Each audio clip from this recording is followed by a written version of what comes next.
Okay, I'm throwing it out there right hard. Okay? I'm getting to work to make up for some due time here because I've been meaning to provide this lecture for a while now. The celestial alignment is something that happens. The Earth has experienced at least 4 before this one, and you have different types of masses. You have different types of bodies of mass orbiting different types of stars that are at different ages. Per one star's lifetime, it should experience at least 4 to several Earths per each star's lifetime. And then so all these Earths, all these planets experience a big birthday party, the celestial alignment. A lot of energy goes through, coming from the heart of the galaxy, known as the black hole, like the heart chakra. Okay, keep in mind, existence is a fractal, so you should be seeing the same patterns over and over again, right? The rainbow is your body. The rainbow is the galaxy. The rainbow defines the format of existence. The rainbow is in between the polar opposites, this one and that one, yin and yang. Between yin and yang, there's always the spectrum. And so, between massive stars and tiny asteroids, you have from moons to planets of this size, planets a little bit bigger ones. You have Jupiter-sized gigantic planets. And you have some oddballs they've got some radical orbitation on their own. You got comets that are going through some kind of crazy orbitation that takes forever to come through. You see the same behavior with certain particle types. For example, charged particles are known to take large trips away back and forth to the atom that it has a gravitational relationship. Well, I want to talk to you about a special planet, right? A special planet known as Nibiru, or some of the ancient texts would call it wormwood. Some of the ancient texts would call it the red dragon, or the dragon with the red tail. We're talking about, these ancient texts are talking about an odd supersized planet, something big like Jupiter, or maybe bigger. It's like almost a star. But it has a radical orbitation, so it has a gravitational relationship with our sun, and it's a part of the galactic body. But the sun's family, the sun has an immediate family we call the solar system that it orbits, and then the sun has sibling stars, the closest stars that it probably broke off of at the beginning of the galaxy.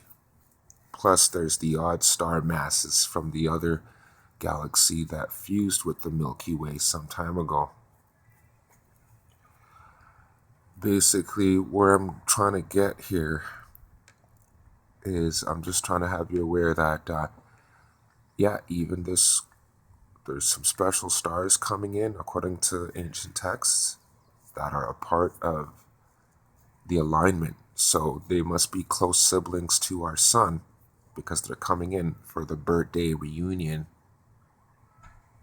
to show who broke off of who, what was the order of the music, who broke off of what next.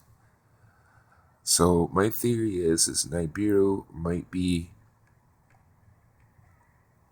a piece of space mass that broke off from between two stars or so.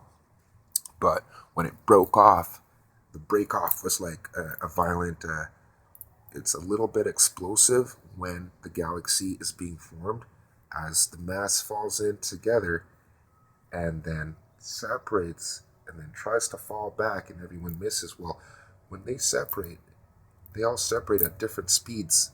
So some of those broke off as comets that shot off to come back later on. Some are just different types of asteroids that shot off from the event. And some are like Nibiru, just a big mass that broke off at its own time. And then you gotta wait a very long time to see, that planet again. You have enough time to even forget that that planet even exists, especially if we're having wars among ourselves and losing tons of information, and ancient libraries are being burnt so that you can control peoples and make slaves out of them.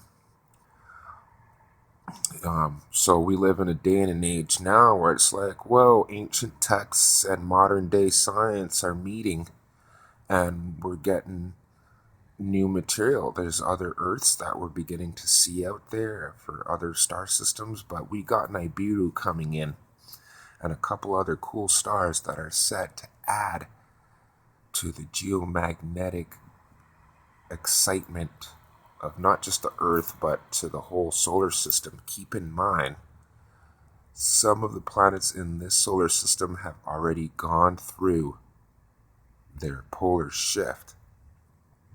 According to ancient texts, if you cross-reference these more accurate calendars with the events of today, it should have you feeling like if we get the pole shift at 2012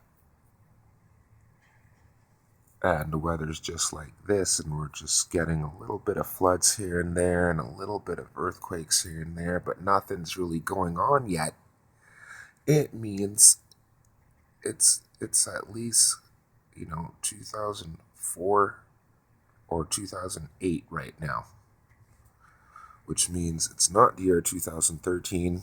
Y'all just got thrown off, so you won't be able to prepare yourselves, which is good because there's this population control agenda that I will talk about later. Seen?